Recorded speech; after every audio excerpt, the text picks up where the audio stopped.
This video cast is on drawing Lewis electron dot structures and fits on dates 2, 3, and 4 of chapters 8 and 9. First, make sure that you have a periodic table of the elements in front of you. Make sure that you also have some blank pieces of paper in front of you, and you can write down some notes and follow along as we learn to draw Lewis electron dot structures. Lewis electron dot structures. Take the periodic table, put it in front of you, and let's review just a little bit about something called valence electrons. Valence electrons are electrons that are in the s and the p orbitals, s and the p orbitals of the highest energy level. And remember, the energy levels are the period numbers on the periodic table. This is energy level 1, 2, 3, 4, etc. Those are the principal quantum numbers. N equals, N equals, N equals. If you forgot what the principal quantum number is, remember it's represented by the letter N, and it tells you how far away from the nucleus those electrons are. And they are analogous to the periods on the periodic table. Okay, valence electrons are the s orbital electrons, and remember these two blocks are the s blocks, and the p orbital electrons, and remember these guys are the p blocks over here. Of course, helium is omitted from that because it only has two s electrons from the 1s orbital. This group right here, group 1, has one valence electron because it has the 1s orbital filled. This group has two valence electrons because it has the two s2 electrons in it, whether it be the 1s2, the 2s2, the 3s2, the 4s2, etc. Then we skip across this valley here where these metals are. Their valence electrons technically really are only these s electrons right here. And then we come over to this area where we get into a lot of nonmetals. This group, group 13, has 3 valence electrons. This group has 4. This group has 5. This group has 6. This group has 7. And this group has an octet, or 8 valence electrons. Except, of course, helium. Helium, remember, is an exception. It only has 2 valence electrons because it only has 2 electrons total. Same thing with hydrogen. It only has 1 electron, of course, and so it would never have p orbitals below it. Only 1 electron. So helium and hydrogen really follow a rule of their own. They only want to look like the noble gas helium, which helium already does, and so they follow a rule called the duet rule and only want to have 2 electrons in their outer shell, whereas everything else wants to look like neon, argon, krypton, or xenon, and wants to get an octet of an electrons. But we'll talk about that in just a little bit. Let's go through the steps in drawing Lewis electron dot structures. First of all, why are Lewis electron dot structures valuable? Number one, because Lewis electron dot structures help us visualize how electrons are shared in molecular compounds. And remember, molecular compounds are where there are 2 or more nonmetals. Nonmetals only. Nonmetals only. These are covalently bonded compounds, and so they are shared electrons. Electrons that are shared. Okay? Electrons that are shared, and they're shared in the form of something called a bond. And we want to represent these bonds in a way so we can visualize these shared electrons and show how they stick together. There are 5 steps generally in drawing a Lewis electron dot structure. 5 steps generally in drawing a Lewis electron dot structure, and let's write down those 5 steps. And then there are, of course, a few exceptions. Step number 1 is to find the sum of the valence electrons. Sum of the valence electrons. Step number 2, once you've summed the valence electrons, then pick what's called a central atom. Pick a central atom. And the central atom is generally almost always the least electronegative atom. The least electronegative atom. If you forgot what electronegativity is, look once again on the periodic table. The most electronegative atom on the periodic table is fluorine right here, and the least is down here, way down here by cesium. So electronegativity decreases to the left and down. Decreases to the left and down. So the least electronegative atoms are down here, the most are up here. And since in Lewis electron dot structures we're dealing mostly with nonmetals, we'll mostly be talking about the electronegativity of these guys right around here. And of course the least electronegative ones would be the furthest away from fluorine if possible. Okay, so pick the central atom, usually the least electronegative. Then number 3, bond everything else around it. Bond everything else around it as possible. Bond everything else around it. Once you've done that, step number 4, fill, oh, I should go back here to number 2 because I forgot a point. The least electronegative atom, but it cannot be hydrogen.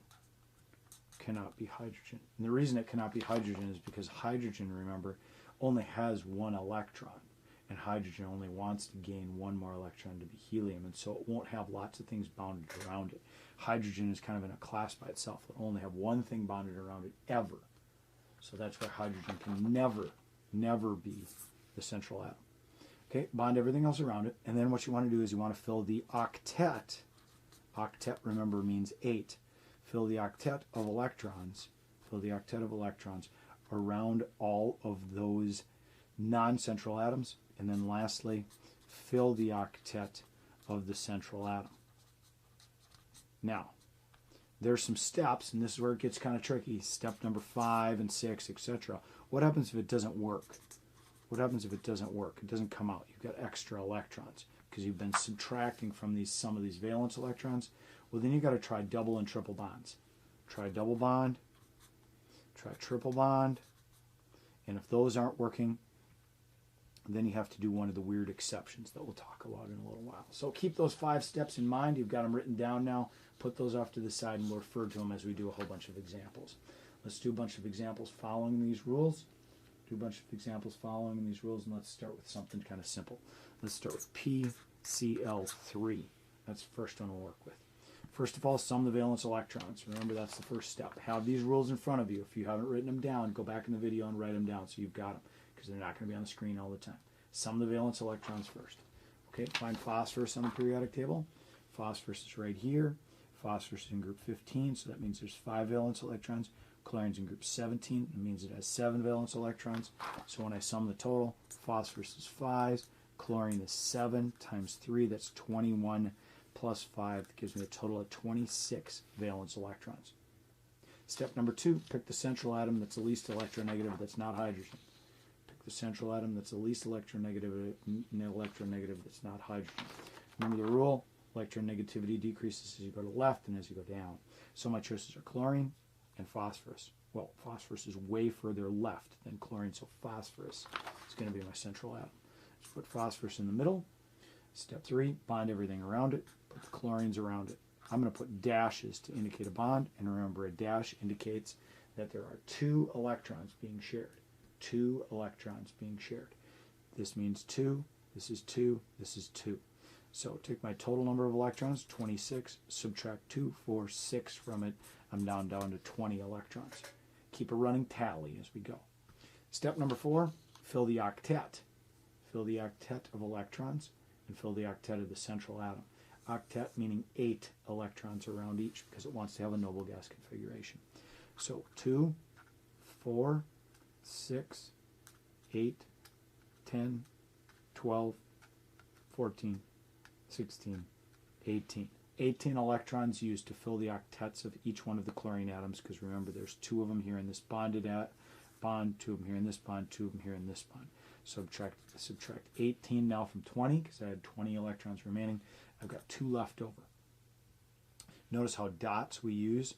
I put 2 on each side. That's just a general rule of thumb. You don't have to do that, but that's the general way that it's done.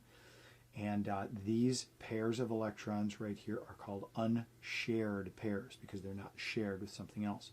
These electrons right here that are written as a dash are called shared pairs because they're shared between the chlorine and the phosphorus. So I've got 2 electrons left over, and if I look, I've got octet of electrons right here. Phosphorus really only has 2, 4, 6 around it, so I need 2 more electrons in the central atom, and now phosphorus also has an octet. And I've now written my first Lewis electron dot structure following the 5 basic rules. Let's go on and let's look at something that's a little bit more difficult, something that's a little bit more tricky because it might not work out exactly like we wanted it to. Let's try an ion. In this case, let's try NO positive 1 charge. NO positive 1 charge. First thing to do, sum the valence electrons. Okay, valence electrons for nitrogen. If I look on the periodic table, nitrogen is in group 15, so it's got 5. Oxygen is group 16, so it's got 6. 5 plus 6. But what do I do if it's got a little positive charge? Well, if it's got a positive charge, that means subtract 1 electron. If it's got a negative charge, that means add an electron. And of course, it's got a positive 2, subtract 2. If it's got a negative 2, then subtract or add 2 to it. So I subtract 1 here, it has a total of 10 valence electrons. So we've got 5 electrons from nitrogen, 6 from oxygen. Subtract 1 because it's a positive 1 charge here, so we've got 10 valence electrons to work with. Here we don't really have to worry about a central atom because there's just nitrogen and oxygen. So bond them. All right. That takes care of 2 electrons. 10 minus 2 is 8. 8 electrons remaining. I can go 2, 4, 6, 8. And I pause because now I look and I see that I've obtained an octet. 2, 4, 6, 8 electrons around oxygen, but I have not obtained an octet around nitrogen, and so I'm not fulfilling the goal of obtaining 8 electrons around everything. So if it doesn't work, well, general rule of thumb, if it's not working and I'm not filling an octet, I've got to go to either double bond or triple bond. Well, let's try that. Okay, so let's start here over again. N double bond O. This takes up 2, 4 electrons. Remember, I started with 10. Take away 4, I've got 6 remaining. 2, 4, 6, 8. Oh, 2, 4, 6, 8 electrons around oxygen. 2, 4, 6, 8, 8 electrons around nitrogen. Hey, it looks like it's going to work. Now for ions, put them in brackets and put the little charge up above them too.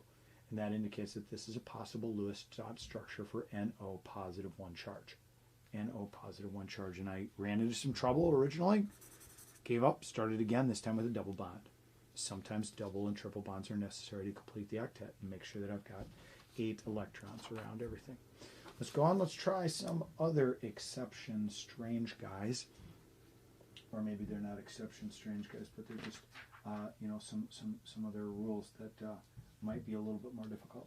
Let's try this ion, NCO negative 1.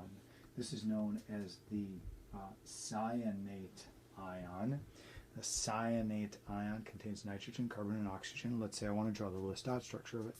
Look on the periodic table to find out how many valence electrons N has, C has, and O has.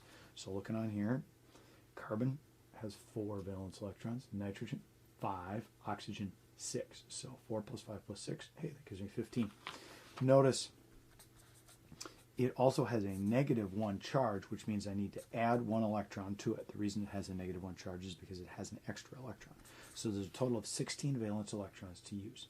Let's go ahead and pick a central atom, the least electronegative. And if I look on the periodic table, oxygen, nitrogen, carbon. Ooh, carbon's the furthest to the left because remember, electronegativity decreases to the left and down. And so if they're all just straight to the left, carbon's going to be my least electronegative. So let's put carbon in the middle, bond an oxygen to it, bond a nitrogen to it. I've used up 2, 4, 4 electrons. 16 minus 4 is 12. 12 electrons remaining. If I go 2, 4, 6, 8, 10, 12, I've done wonders for oxygen, for nitrogen, but carbon's left all by itself with only 4 electrons around it. It'll never do that. It'll never do that. Carbon won't have an exception with it, only 4 electrons. So what do? Well, I got to go to double or triple bonds, right? Got to go to double or triple bonds. So let's give it a try.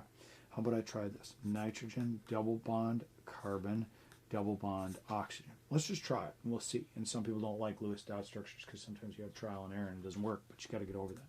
16 minus 2, 4, 6, 8 leaves me 8 electrons to go. 2, 4, 6, 8. Hey, it's a possible Lewis dot structure, right? Because I've got 8 here, 8 around the carbon, 8 around the nitrogen, put brackets around it, give it a -1 charge. That's a possible Lewis dot structure for thiocyanate. But what happens if I wanted to draw this NCO another way? And maybe some of you already thought of this. Maybe you didn't, but let's just pretend you did. NCO maybe I put a triple bond O right here. Oh, okay. 2, 4, 6, 8. 16 minus 8 leaves me 8 electrons. Okay, 2, 4, 6, 8. Hey, look, I've done it again. 2, 4, 6, 8 around nitrogen. 2, 4, 6, 8 around carbon. 2, 4, 6, 8 around oxygen. Put brackets around it. Put a negative sign there. Hey, it's another possible way to draw it. Now you're probably jumping it down and saying, oh, well, but which one's right? Well, let me throw this at you.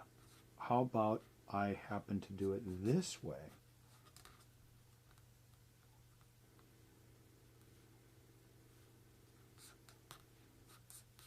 Negative 1 charge. 2, 4, 6, 8, 10, 12, 14, 16. 16 electrons still used. This time the triple bond's over here between the carbon and the nitrogen, and the single bond is between the carbon and the oxygen. Now, which one's right? 3 different possible ways to draw it. Are all of them right? Well, sort of, but sort of not. There is a way to determine which one is the most probable or possible, and perhaps the better of the 3 structures. And the way to do that is to assign what's called formal charge. To assign formal charge, there's a small little mathematical thing that you do for each atom. Small little mathematical thing you do for each atom in the ion or in the Lewis electron dot structure. And then the rule is you want to get as many zeros or as close to 0 as you can for each one. As close to 0 as you can for each one. So here's the math formula. Math formula is periodic table electrons that are assigned to that atom minus the electrons that are assigned to it or given to it in the Lewis dot structure, minus the ones in the Lewis dot structure. And then whatever number you get here is called the formal charge on that particular atom in that ion. So let's go through and do a couple of them. Let's take this nitrogen, for example. Notice the number of electrons assigned to it on the periodic table for nitrogen is 5. Okay, 5. And then I subtract from it the number of electrons assigned to it in the Lewis dot structure. The only exception is if it's a bond, if it's a bonded pair, only count it as 1, because you're technically splitting it up and saying nitrogen has 1 and carbon has 1. So this has got 1, 2, 3, 4, 5, 6, 7. 5 minus 7 is negative 2. So a negative 2 formal charge on this nitrogen. For carbon, if you look on the periodic table, there are 4 electrons assigned to carbon, because it's in group 14. And in this Lewis electron dot structure, there are 1, 2, 3, 4. 4 minus 4 is 0. So I have a formal charge of 0 assigned to that carbon. Hey, didn't I say you want to have as many zeros as possible in the Lewis dot structure? You're right. That's exactly what you want to do. Now let's take a look at this oxygen. If you look on the periodic table, this oxygen right here has got 6 valence electrons. Oxygen, 6 valence electrons. And then in the Lewis electron dot structure, 1, 2, 3, 4, 5. 6 minus 5 is 1. So there's 1 valence electron on this guy. So in this structure, excuse me, I have formal charges of negative 2, 0, and positive 1 for this structure. Okay? Now let's assign them in another structure. Let's take, for example, this one, the first one that I drew right here. Nitrogen, 5 on the periodic table, minus 1, 2, 3, 4, 5, 6. 5 minus 6 is negative 1 for this nitrogen. Carbon, 4 minus 4, 0. Because there are 4 assigned here, 4 on the periodic table, so it'd be 0. This oxygen, 6 assigned on the periodic table, 1, 2, 3, 4, 5, 6. 6 minus 6 is 0, so this oxygen would have 0. So for this structure, I have negative 1, 0, and 0. Hey, that's getting better. At least more of them are zeros, right? It's probably more possible to have this structure than this one, because this one has 2 zeros and a negative 1. Let's look at this last one. Nitrogen on the periodic table is 5. Assigned in the structure is 1, 2, 3, 4, 5. 5 minus 5 is 0. Carbon, 4 assigned to it on the periodic table. 1, 2, 3, 4 assigned to it in the Lewis dot structure, so 0. Ooh, 2 zeros so far. Oxygen right here, 6 assigned to it on the periodic table. 1, 2, 3, 4, 5, 6, 7 assigned to it on this Lewis dot structure, so negative 1. So for this one, I'd end up with 0, 0, and negative 1. Which one is the best? The negative 2, 0, or 1, the negative 1, 0, and 0, or the 0, 0, and the negative 1. And you're probably just struggling between these two because you're saying, hey, this one's only got one non-zero charge. This one's got only one non-zero charge. Well, here's the rule. Here's the last rule. Get the one that has the most zeros. That's first. Then, if you have to have a negative number, like you have a negative number here on nitrogen and a negative number here on oxygen, choose the one that has the negative charge on the most electronegative element. On the most electronegative element. So you got to look between nitrogen and oxygen. Who's more electronegative? Well, let's look at the periodic table and see where they are. Here's nitrogen right here. Here's oxygen right here. And remember, electronegativity decreases to the left and decreases down. Well, nitrogen is a little bit less electronegative than oxygen. Oxygen's a little bit more. So probably the best one then would put the negative charge on the oxygen. So this structure right here would be the most possible or the most probable, simply because after I assigned formal charges, I got the most zeros, and I put the negative charge on the most electronegative elements. All right, let's take a look at a few exceptions now. A few exceptions. So far, we've looked at Lewis dot structures. So far, we've looked at Lewis dot structures that have had some double bonds, and we've also looked at some that have some triple bonds. And in a little bit, we'll look at ones that have some strange bonds as well. But let's go back to the double and triples, the ones we had right here, and ask, well, I know that this is the most probable at Lewis electron dot structure here too. But what about these other two? Well, there might be a little bit of those, and they're possible, but this one is the most probable at all. Let's look at one other function of double and triple bonds. One other thing of double and triple bonds. And let's take a look at some consequences of double and triple bond things as well. Let's look at NO3 minus 1, the nitrate ion. Let's draw the Lewis electron dot structure of that. Nitrogen has 5, oxygen has 6 on the periodic table. There's 3 oxygens, and add 1 more because there's a negative 1 charge. So 18 plus 1 is 19 plus 5 is 24. 24 valence electrons. Put the nitrogen in the middle because it's the least electronegative. Now bond the oxygens around it. Turns out it's not going to work very well because I only have, I'll have an unshared pair on the nitrogen there, and I won't have enough to fulfill the octet. So let's go with the double bond. Double bond right there, 2, 4, 6, 8, 10, 12, 14, 16, 18, 20, 22, 24. Put brackets around it, and lo and behold, there's my nitrate ion. That's one way to draw it. What about another way? Could I draw it like this? I'll just omit the extra electrons. I should have 6 around here, 6 around here, 4 around there. Now the double bond's not here, but here. What about this one?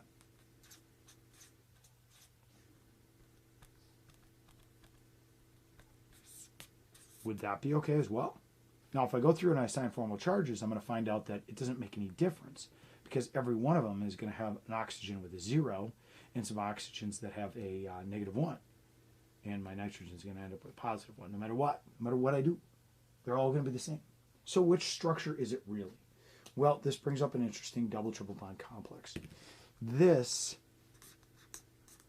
and this and this, all three of these structures actually are correct. And actually, if you go in and you measure the strength and length of each one of these bonds right here, you find out that this one is not a double, this one's not a single, and not a single. You find out that each one of these bonding areas is actually like 1 1/3 bonds. 1 1/3, 1 1/3. Because really what this structure does is it switches between each one of these structures. The special name for this swapping between structures is resonance. Resonance. We say that nitrate resonates between 3 different structures and that the double bond actually swaps from place to place to place. And it swaps so quickly, we'll look a little bit more in Chapter 9 how that actually happens, that when you go in to measure it, you don't see the double bond at one spot at one time, or a single bond at one spot at one time. You see actually the strength and length of like a bond and a third at one time. This resonance occurs because the double bond is shared throughout the molecule, making it a little bit more stable and a little bit stronger. Those are called resonance structures, and you actually draw all three, and you actually draw arrows between them to indicate that those are resonating structures. Lastly, in this video cast, let's look at three exceptions. Three exceptions to drawing Lewis dot structures. Number one, let's look at where there's an odd number of electrons. Number two, let's look at where there are less than an octet of electrons. And then number three, let's look at where there are expanded octets, or more than 8, greater than 8 electrons somewhere.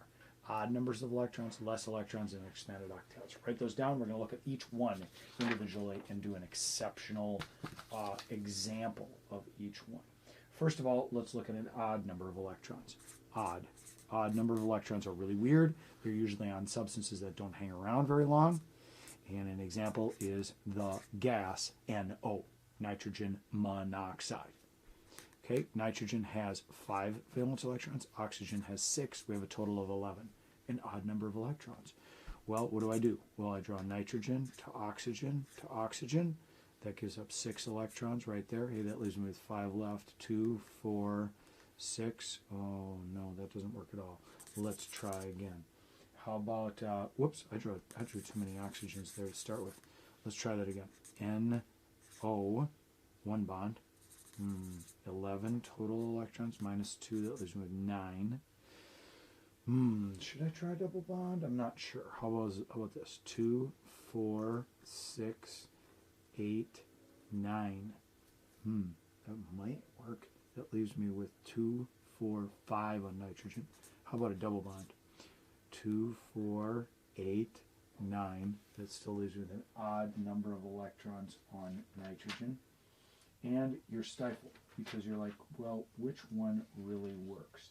And as a matter of fact, 2, 4, 6, 8, 10, 11 electrons right here probably works the best, because we end up with an odd number of electrons on nitrogen, which makes the compound very unstable, and yet you're still using up all the electrons. Odd ones are very rare. You don't see them very much, but now you've seen one. Let's move on from those, because it's not worth spending a lot of time on those because you don't see them very much. Let's look at less than an octet. Less than an octet. Let's look at this molecule example, BF3. Boron, 3 valence electrons. If I look on the periodic table, boron is located right here, 3. And then fluorine. Fluorine is located in group 17, so it has 7 valence electrons. 3 plus 7 times 3, so 21 plus 3 is 24. 24 valence electrons. Let's put boron in the middle. Bond the fluorines around it. Boron, of course, is way less electronegative than fluorine, since fluorine is the most electronegative. This uses up 2, 4, 6 electrons. 24 minus 6 leaves me with 18. 2, 4, 6, 8, 10, 12, 14, 16, 18. Hey, there it is. 18 electrons. Boron trifluoride. Boron has less than an octet of electrons. And it turns out that's the way boron acts. That's the way boron acts. It can have less than an octet of electrons. We'll look at it a little closer in chapter 9 as to why boron does that, because it has to do where the electrons are in the S and P orbitals. Lastly, let's look at the one exception that does happen quite often. Odd doesn't happen very much. Less happens once in a while. But expanded octets, or more than 8 electrons, happens more than you realize. Happens more than you realize. If an element is in the third period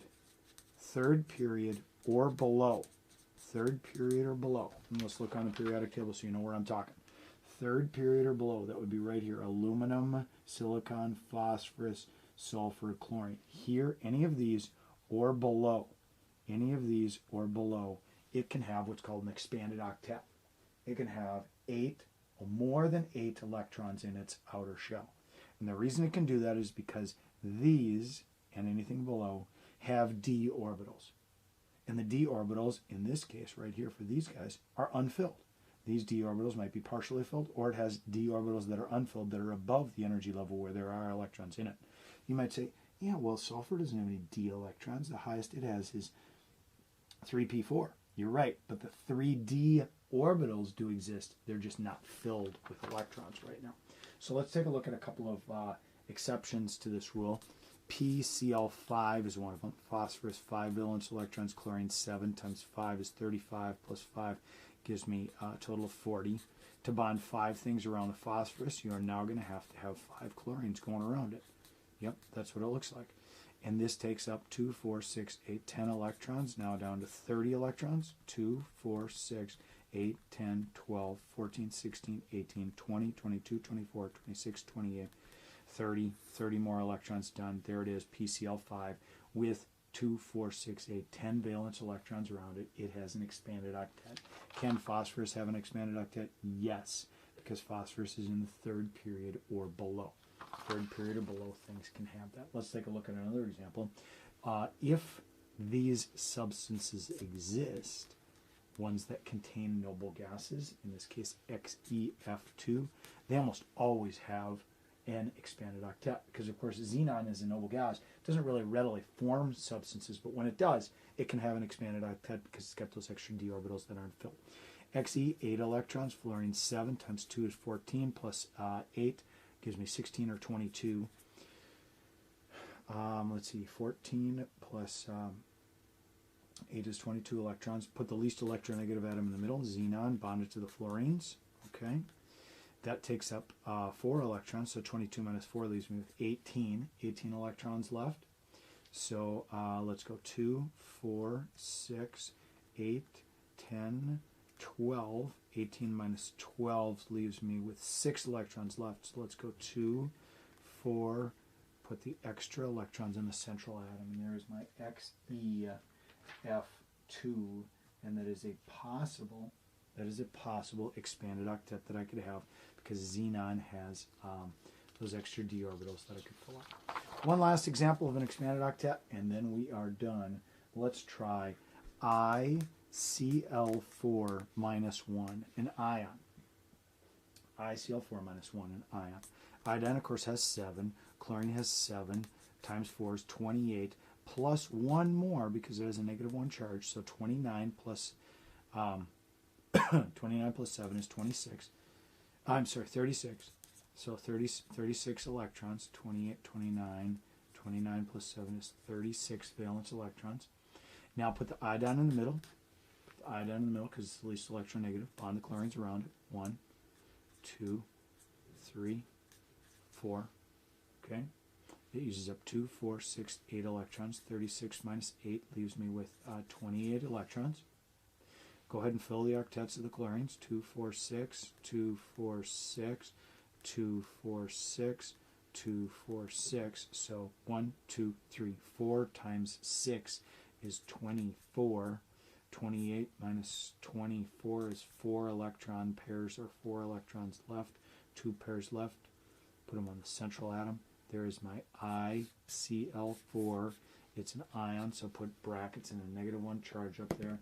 There's my ICl4 expanded octet iodine right here. Generally, expanded octets can never go more than 2, 4, 6, 8, 10, 12 electrons around it. You can either have 10 or 12 in an expanded octet. You'll never see any more. That's pretty much a never. But you will see some expanded octets. So, summarizing. Lewis electron dot structures, ladies and gentlemen, help you visualize electrons shared. It only happens in nonmetals. Remember, it only happens in molecular covalently bonded things, and electrons are shared. Sum of the valences, pick the central atom that's the least electronegative, can't be hydrogen, bond around it, fill the octet of the central. If it doesn't work, try double or triple. And we talked about 3 exceptions: less than an octet, odd number of electrons, and of course expanded octet guys like this. Good luck with your Lewis electron dot structures.